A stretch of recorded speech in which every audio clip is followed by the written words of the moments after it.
kehidupan maupun nikmat yang sudah kita rasakan. Kedua, salawat serta salam semoga tetap tercurahkan kepada junjungan kita Nabi besar Muhammad SAW yang telah membimbing kita menuju zaman yang penuh dengan ilmu pengetahuan saat ini. Saya di sini akan memberikan sedikit pengetahuan maupun ceramah sedikit tentang kematian. Keyakinan orang beriman akan adanya kehidupan sesudah kematian menyebabkan dirinya selalu berada dalam mode standby menghadapi kematian. Ia memandang kematian sebagai suatu keniscayaan, tidak seperti orang kafir yang selalu saja berusaha untuk menghindari kematian. Orang beriman sangat dipengaruhi oleh pesan Nabi Muhammad SAW yang bersabda, sebanyak-banyaknya mengingat penghapus kenikmatan yakni kematian, yang diriwayatkan oleh Tirmizi 2229. Lantas bila mana Ali radhiyallahu anhu telah berkata, dunia pergi menjauh dan akhirat datang mendekat. Karena itu jadilah kalian anak-anak akhirat, jangan menjadi budak-budak dunia. Sekarang waktunya beramal dan tidak ada penghisaban, sedangkan besok waktunya penghisaban, tidak ada amal. Bagaimana kematian orang beriman? Dalam sebuah hadis Nabi Muhammad SAW bersabda, orang beriman meninggal dengan kening penuh keringat yang diriwayatkan oleh Ahmad, yaitu 21.886. Ambillah keteladanan dan kenikmatan Khalifah Umar bin Khattab radhiyallahu anhu. Ia ditikam oleh Abu Lu'lu'ah saat sedang mengimami sholat subuh. Umar pun jatuh tersungkur bersimbah darah. Dalam keadaan seperti itu, ia tidak ingat istri, anak, harta, keluarga, sanak saudara atau kekuasaannya. Yang ia ingat hanyalah la ilaha illallah Muhammadur Rasulullah, hasbiyallahu wa ni'mal wakil. Setelah itu, ia berkata kepada sahabatnya, siapakah yang telah menikamku? Kau ditikam oleh Abu Lu'lu'ah.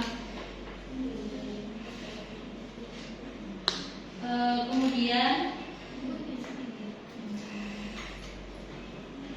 Umar radhiyallahu anhu berkata, setelah puji bagi Allah Ta'ala yang membuatku terbunuh di tangan orang yang tidak pernah bersujud kepadanya, walau hanya sekali. Umar pun mati syahid. Ketika Rasulullah SAW menghadapi sakaratul maut, beliau mengambil secari kain dan menaruhnya di wajah beliau karena parahnya kondisi yang beliau hadapi. Lalu beliau berdoa, la ilaha illallah, la ilaha illallah, la ilaha illallah, yang artinya sungguh kematian itu sangat pedih. Ya Allah, bantulah aku menghadapi sakaratul maut. Ya Allah, ringankanlah sakaratul maut itu buatku. Hadis riwayat Bukhari Muslim. Marilah saudaraku untuk mempersiapkan diri menghadapi kematian dengan segera bertaubat, memohon ampunan dan rahmat Allah Ta'ala sebelum terlambat, sebab begitulah kematian orang kafir, suatu bentuk kematian yang diwarnai penyesalan dan sungguh terlambat. Kematian itu milik Allah dan kematian itu milik semua makhluknya, manusia, hewan, tumbuhan, termasuk bangsa, malaikat dan setan, semuanya akan merasakan apa yang namanya kematian. Kematian membuat hubungan antara orang-orang yang dicintai dan orang yang mencintai terpisahkan. Karena kematian seseorang harus meninggalkan harta benda dan begitu dicintainya, begitu dibanggakan dan begitu diagungkan. Ingatlah bahwa di dunia ini ada kehidupan dan ada pula kematian. Kematian adalah takdir yang sudah pasti dan tidak bisa kamu menegosiasikan. Kematian sendiri merupakan gerbang pertama yang kamu lewati untuk mencapai akhirat. Prosesnya tidak mudah karena Rasulullah SAW bersabda dalam hadis riwayat Bukhari, la ilaha illallah innal mauta sakarat, yang artinya tiada Tuhan selain Allah. Sesungguhnya di dalam kematian terdapat rasa sakit. Ketika nyawa dicabut, nafas kita akan tersenggal, mulut terkunci, anggota badan kita tanpa daya dan pintu taubat pun tertutup. Pada saat itu tak ada yang bisa menghindarkan kita dari sakaratul maut. Oleh sebab itu, tanyakan pada diri kita sendiri, sudah siapkah kita menghadapi kematian? Sudah cukupkah bekal yang kita miliki selama ini? Pantaskah kita untuk bertemu Rabb kita? Layakkah kita untuk ditempatkan di dalam surga beserta kemewahan di dalamnya?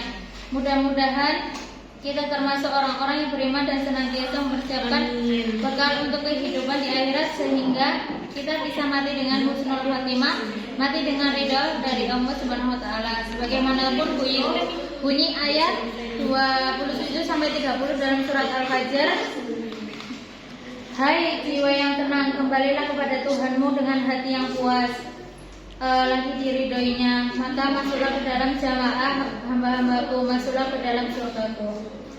Bismillahirrahmanirrahim. Ya ayyatuhan nafsul mutmainnah, irji'i ila rabbiki radiyatan mardiyah, fadkhuli fi ibadi wadkhuli jannati.